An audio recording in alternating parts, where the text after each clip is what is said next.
कहते हैं हर सन्नाटे के पीछे कोई कहानी छुपी होती है। कुछ कहानियां जो किताबों में लिखी नहीं जाती, कुछ आवाजें जिन्हें कोई सुनना नहीं चाहता, लेकिन जब ये कहानियां रात के अंधेरे में जीवित हो जाती हैं तो इंसान और परछाई में फर्क करना मुश्किल हो जाता है।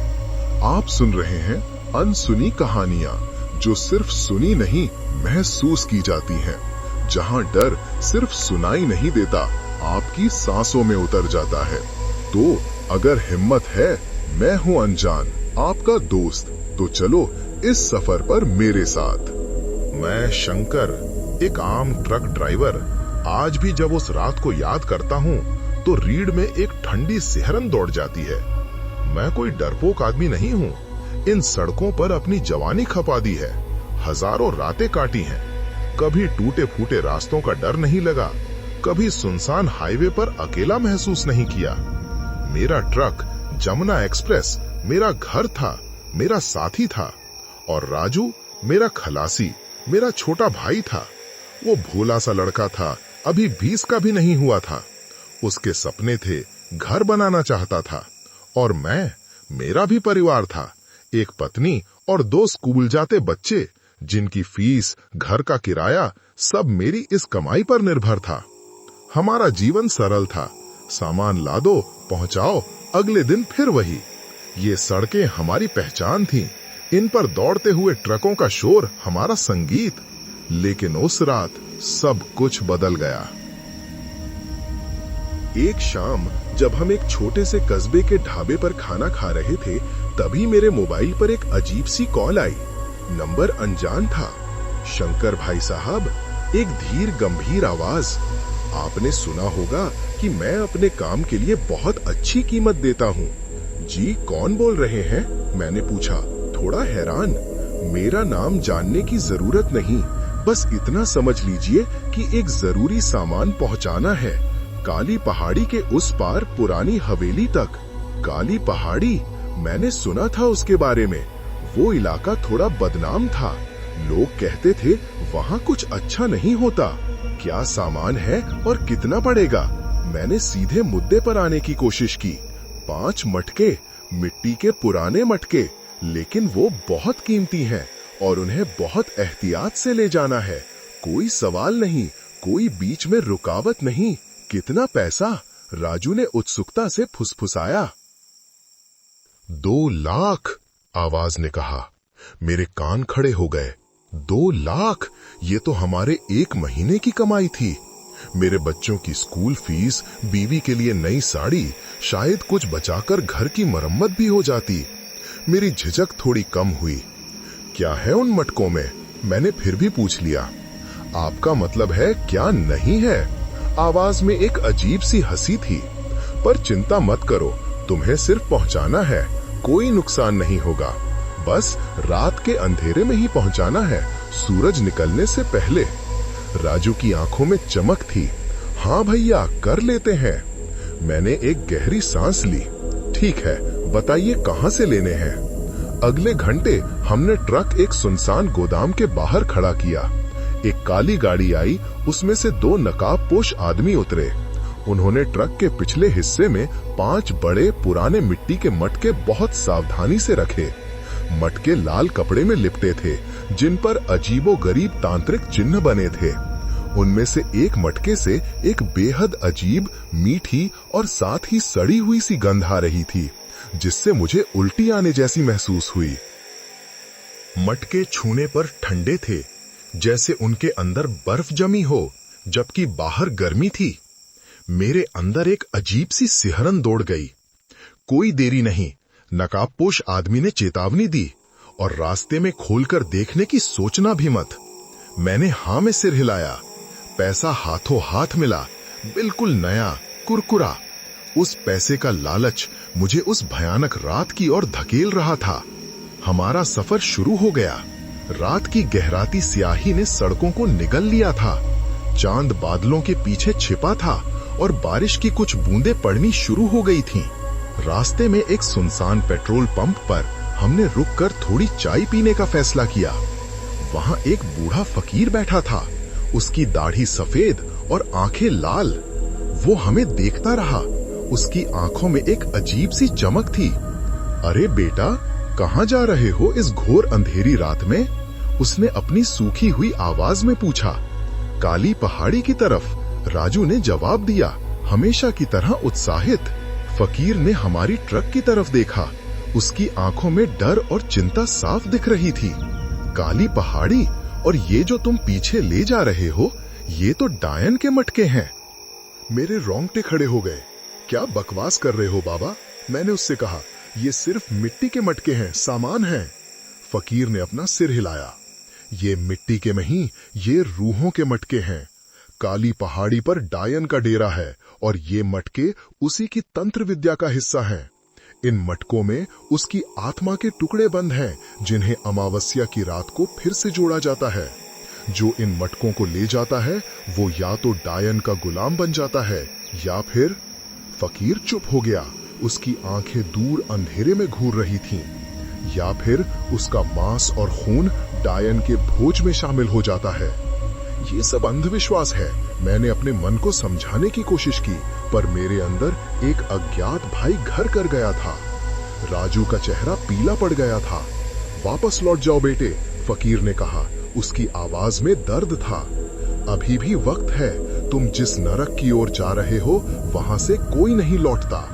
मैंने उसे कुछ पैसे दिए और जल्दी से निकल जाने को कहा। हमने उसे सुन लिया, पर उसका मजाक उड़ाया। उस समय मुझे लगा कि मैं बहादुर हूं, पर आज मुझे पता है कि मैं बेवकूफ था। फकीर के शब्द मेरे कान में गूंज रहे थे। डायन के मटके, डायन का भोज। सफर आगे बढ़ा। बारिश तेज हो गई थी और बिजली चमक रही थी। ट्रक के शीशे पर पानी की बूंदें नाच रही थीं। जैसे जैसे हम काली पहाड़ी के पास पहुंचते गए, सड़क और भी खराब होती गई। जंगल घना होता गया। पेड़ों की शाखाएं भूतिया हाथों की तरह सड़क पर लटक रही थीं। हमारी हेडलाइट्स की रोशनी में पेड़ अजीब सी परछाइयां बना रहे थे। अचानक हमने देखा कि सड़क के किनारे कुछ लोग खड़े थे। वे अजीब से दिख रहे थे। उनकी वेशभूषा पुरानी और फटी हुई थी। उनके चेहरे धूल और कालिख से सने थे। उनकी आंखें अजीब सी चमक रही थीं। उनमें से कुछ बूढ़ी औरतें थीं जो हड्डियों के पुतले मात्र लग रही थीं, जबकि कुछ आदमी थे जो बहुत ही कमजोर और थके हुए दिख रहे थे। मैंने ट्रक धीमा किया। कौन हो तुम लोग? मैंने पूछा। उनमें से एक दुबले पतले आदमी ने इशारा किया। तुम आ गए, हमें पता था। हवेली का रास्ता इधर से है। उसकी आवाज में एक अजीब सी खड़खड़ाहट थी। मुझे अजीब लगा, ये लोग यहाँ इस सुनसान जंगल में क्या कर रहे हैं और उन्हें कैसे पता कि हम कहाँ जा रहे थे? मैंने पीछे पलटकर राजू को देखा। वो भी डरा हुआ था। हमने उनका पीछा किया। वे लोग हमारे ट्रक के आगे चल रहे थे। उनकी चाल अजीब सी थी, जैसे वे जमीन पर तैर रहे हों। हवेली सामने आने लगी। वो एक विशाल खंडहर हो चुकी इमारत थी, जिसकी दीवारें काली पड़ चुकी थीं और खिड़कियां टूटी हुई थीं। एक भयानक सन्नाटा पसरा हुआ था, जिसे सिर्फ हवा की सरसराहट और चमगादड़ों की चीखें तोड़ रही थीं। हवेली के सामने पहुंचते ही वे सब लोग एक साथ रुक गए। उनकी आंखों में वो पहले वाली कमजोरी नहीं थी, बल्कि एक अजीब सी क्रूरता दिखाई दे रही थी। वे सब मिलकर मटकों को उतारने लगे। उनके हाथों में अजीब सी ताकत थी। उन्होंने भारी मटकों को ऐसे उठाया जैसे वे रुई के गोले हों। फिर उन्होंने हमें हवेली के अंदर आने का इशारा किया। मेरे पेट में कुछ गड़बड़ हो रही थी, लेकिन मैंने हिम्मत बटोरी। राजू मेरा हाथ पकड़ रहा था। उसका हाथ ठंडा था। हमने सोचा कि शायद ये कोई छोटा मोटा पंथ है जो अजीबोगरीब पूजा करता है और हमारा काम बस मटके पहुंचाना था। हवेली के अंदर का नजारा बाहर से भी भयावह था। हवा में सीलन और सड़ी हुई पत्तियों की गंध थी। दीवारों पर काई जमी थी और हर कोने में मकड़ी के जाले लटक रहे थे। लेकिन एक कमरे में, जो शायद कभी बैठक रहा होगा, अजीब सी सफाई थी। वहां एक पुरानी चारपाई बिछी थी और एक छोटा सा दिया जल रहा था। थक गए होगे, बैठो, उसी दुबले पतले आदमी ने कहा। अब उसकी आवाज थोड़ी बेहतर थी। खाना खा लो, फिर सुबह निकल जाना। हमें दाल रोटी और कुछ सब्जी परोसी गई। राजू बहुत डरा हुआ था, पर मैंने उसे हौसला देने की कोशिश की।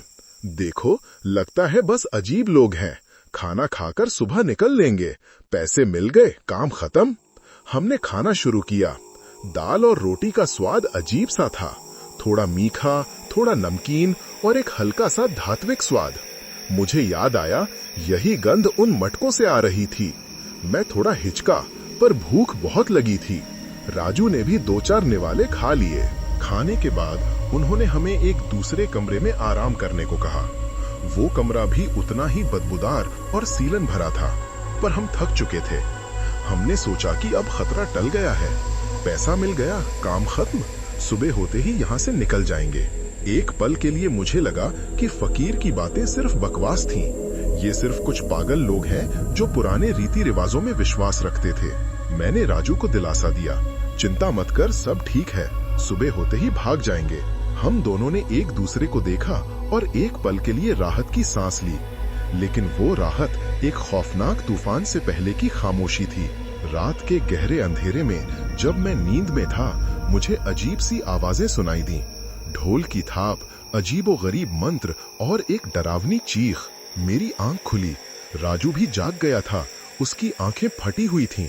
भैया, ये क्या है? उसने फुसफुसाते हुए पूछा। हमारा कमरा बाहर से बंद था।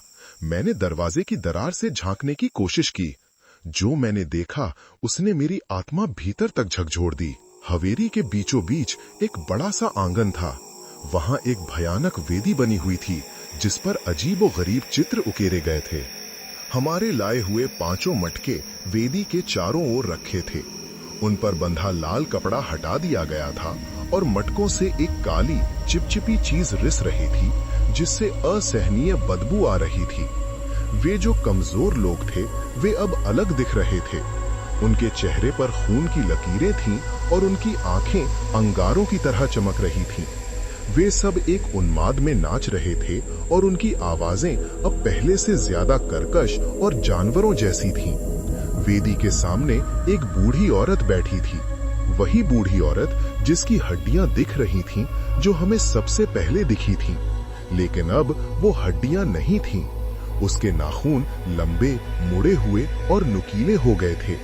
उसकी आंखें खून लाल थीं और उसके चेहरे पर एक ऐसी मुस्कान थी जिसने मेरी रूह कंपा दी। वो डायन थी जिसकी बात फकीर ने की थी। उसकी आवाज अब मंत्रों के साथ मिल रही थी, एक ऐसी आवाज जो सीधे नर्क से आई लगती थी।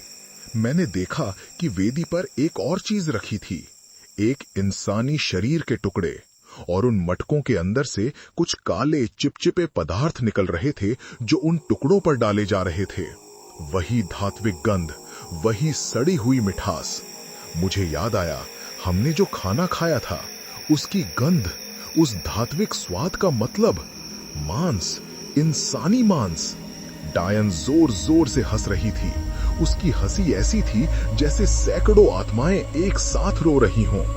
आज अमावस्या की रात मेरे 5 अंश वापस जुड़ेंगे और इन मूर्खों का मांस मेरे भोज का हिस्सा बनेगा। मेरी आंखों के सामने अंधेरा छा गया। राजू मेरी तरफ देख रहा था, उसकी आंखों में सिर्फ आतंक था। हमने इंसानों का मांस खाया था, हम डालन के जाल में फंस चुके थे। डर से कांपते हुए मैंने राजू को धक्का दिया, हमें यहाँ से निकलना होगा। हमने कमरे की खिड़की तोड़ने की कोशिश की, वो सड़ी हुई लकड़ी की थी और कुछ झटकों में ही टूट गई। बाहर अंधेरा और घना जंगल था। जैसे ही हम खिड़की से बाहर कूदने वाले थे, दरवाजा खुला और वही दुबला पतला आदमी अंदर आ गया। उसकी आंखें अब पूरी तरह से लाल थीं। वो अब कमजोर नहीं था, बल्कि एक शिकारी की तरह दिख रहा था। कहां चले शिकारियों? उसने गुर्राते हुए कहा। भागो! मैंने राजू को धक्का दिया और खुद खिड़की से छलांग लगाई। राजू मेरे पीछे आ रहा था। हम जंगल में भागे, कांटों और झाड़ियों से टकराते हुए। पीछे से हमें हंसी की आवाजें सुनाई दे रही थीं और उन डायन के सेवकों के पदचाप, जो अब इंसानों से ज्यादा जानवरों जैसे दिख रहे थे। भैया, मुझे चोट लग गई, राजू चिल्लाया। मैंने देखा उसका पैर मुड़ गया था। राजू मेरा हाथ पकड़ रहा था, उसका हाथ ठंडा था। हमने सोचा कि शायद ये कोई छोटा मोटा पंथ है जो अजीबोगरीब पूजा करता है और हमारा काम बस मटके पहुंचाना था। हवेली के अंदर का नजारा बाहर से भी भयावह था। हवा में सीलन और सड़ी हुई पत्तियों की गंध थी। दीवारों पर काई जमी थी और हर कोने में मकड़ी के जाले लटक रहे थे। लेकिन एक कमरे में, जो शायद कभी बैठक रहा होगा, अजीब सी सफाई थी। वहां एक पुरानी चारपाई बिछी थी और एक छोटा सा दिया जल रहा था। थक गए होगे, बैठो, उसी दुबले पतले आदमी ने कहा। अब उसकी आवाज थोड़ी बेहतर थी। खाना खा लो, फिर सुबह निकल जाना। हमें दाल रोटी और कुछ सब्जी परोसी गई। राजू बहुत डरा हुआ था, पर मैंने उसे हौसला देने की कोशिश की। देखो, लगता है बस अजीब लोग हैं, खाना खाकर सुबह निकल लेंगे।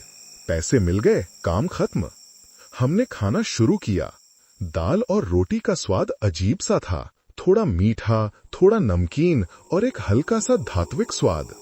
मुझे याद आया, यही गंध उन मटकों से आ रही थी। मैं थोड़ा हिचका, पर भूख बहुत लगी थी। राजू ने भी 2-4 निवाले खा लिए। चल राजू, हमें रुकना नहीं है। मैंने उसे खींचने की कोशिश की, पर वो दर्द से चीखने लगा। अचानक हमारे सामने डायन प्रकट हो गई। वो पल भर में एक पेड़ से दूसरे पेड़ पर छलांग लगा रही थी, जैसे कोई अदृश्य शक्ति उसे खींच रही हो। उसकी आंखें हम पर गड़ी थीं और उसके लंबे नाखून चमक रहे थे। तुम हमारा हिस्सा बनोगे शंकर, तुम्हारे मांस से मैं और बलवान बनूंगी। उसकी आवाज मेरे कान में गूंज रही थी। मैं जानता था कि हम दोनों नहीं भाग सकते। राजू, तू भाग, मैंने उसे चिल्लाया, मैं संभालता हूं। पर राजू ने मेरा हाथ कसकर पकड़ लिया। नहीं भैया, हम साथ जाएंगे या साथ मरेंगे। एक पल के लिए मेरी आंखों के सामने मेरी बीवी और बच्चों का चेहरा कौंध गया। मैंने राजू को अपनी तरफ खींचा और उसे धक्का देकर एक झाड़ी में छिपा दिया। जो भी हो, तू भाग, पीछे मत देखना। डायन अब हमारे बहुत करीब थी। उसके सेवक हमें घेर रहे थे। मैंने अपनी जान बचाने के लिए एक आखिरी चाल चली। मैं सीधा अपने ट्रक की तरफ भागा, जो हवेली के सामने खड़ा था। डायन और उसके सेवक मेरे पीछे थे। उनकी हंसी और चीखें जंगल में गूंज रही थी। मैं किसी तरह ट्रक के पास पहुंचा, चाबी घुमाई और इंजन स्टार्ट किया। डायन के सेवक ट्रक पर चढ़ने की कोशिश कर रहे थे। उनके नाखून शीशे पर खरोच रहे थे। मैंने बिना कुछ सोचे समझे एक्सेलरेटर दबाया और ट्रक को पीछे ले गया, एक सेवक को कुचलते हुए। फिर मैंने तेजी से मोड़ लिया और अंधाधुंध गति से उस भयानक जगह से दूर भाग गया। पीछे मुड़कर देखने की हिम्मत नहीं हुई। राजू, मेरा छोटा भाई राजू, मैं उसे वहीं छोड़ आया था। उसकी चीखें मेरे कान में गूंज रही थीं। मैं उसे बचा नहीं पाया। मैं सिर्फ भाग रहा था, जैसे कोई जानवर जान बचाकर भाग रहा हो। मैं मीलों तक ड्राइव करता रहा, बिना रुके, बिना पीछे देखे। सुबह हो चुकी थी। सूरज की किरणें जंगल को रोशन कर रही थीं, पर मेरे अंदर का अंधेरा अभी भी गहरा था। थोड़ी दूर आगे जाकर मैंने ट्रक एक सुनसान सड़क पर रोका। मेरी सांसें तेज चल रही थीं, मेरा शरीर थरथरा रहा था। मैंने रियर व्यू मिरर में अपनी शक्ल देखी। मेरी आंखें लाल थीं, चेहरे पर खरोच के निशान थे और बालों में धूल और खून लगा था। लेकिन मेरी आंखों में कुछ और था, कोई अजनबी चमक, कोई गहरी उदासी, कोई ऐसा भय जो कभी खत्म नहीं होगा। मुझे लगा कि मैं बच गया हूं, पर क्या सचमुच? मैंने ट्रक की पिछली सीट पर देखा, जहां राजू अक्सर सोता था। वो खाली थी, पर फिर भी मुझे लगा कि मैंने एक हल्की सी फुसफुसाहट सुनी। भैया? मेरी रीढ़ में एक ठंडी लहर दौड़ गई। मैंने जल्दी से ट्रक का पिछला हिस्सा खोला, जहां मटके रखे थे। वे मटके नहीं थे, मैंने उन्हें खाली कर दिया था, या शायद वे खाली ही थे। पर मुझे लगा कि मैंने वहां एक परछाई देखी, एक पतली, कमजोर सी आकृति जो मेरी तरफ देख रही थी। फिर वो गायब हो गई। मुझे अपने हाथ पर एक अजीब सा निशान दिखा, एक लाल रंग का धब्बा जो किसी तांत्रिक चिन्ह जैसा लग रहा था। ये पहले नहीं था। डायन ने कहा था, तुम हमारा हिस्सा बनोगे शंकर। क्या मैं सचमुच बच निकला था, या वो डायन मेरे साथ आ गई थी? क्या मैं अब उसका एक अंश था या उसका अगला शिकार बनने वाला था? क्या राजू, क्या वो भी अब उसी का एक हिस्सा बन चुका था और अब वो मेरे पीछे था, मुझे ढूंढ रहा था? मैंने ट्रक स्टार्ट किया और फिर से सड़क पर निकल पड़ा। मेरी मंजिल कोई नहीं थी। मेरा घर अब कहाँ था ये भी मुझे नहीं पता था। हर रास्ता मुझे काली पहाड़ी की तरफ वापस खींचता हुआ लगता था। मुझे पता था कि मैं अब कभी पहले जैसा नहीं रहूंगा। वो खौफ, वो डर, वो डायन की आत्मा, वो अब मेरे अंदर थी, मेरे साथ थी। मेरा सफर खत्म नहीं हुआ था, बल्कि एक नए अंतहीन डर की शुरुआत हुई थी। उस रात के बाद से मैं अपने आप को आईने में देखने से भी डरता हूँ, क्योंकि मुझे पता है कि उसमें सिर्फ शंकर नहीं बल्कि कुछ और भी छिपा है, कुछ भयानक। तो भाइयों, इस कहानी से हमें यही सीख मिलती है, लालच भले मीठा लगे पर उसके भीतर जहर छुपा होता है। अनुभवी की चेतावनी को कभी हल्के में मत लेना। रिश्तों की कीमत पैसों से कहीं ज्यादा होती है।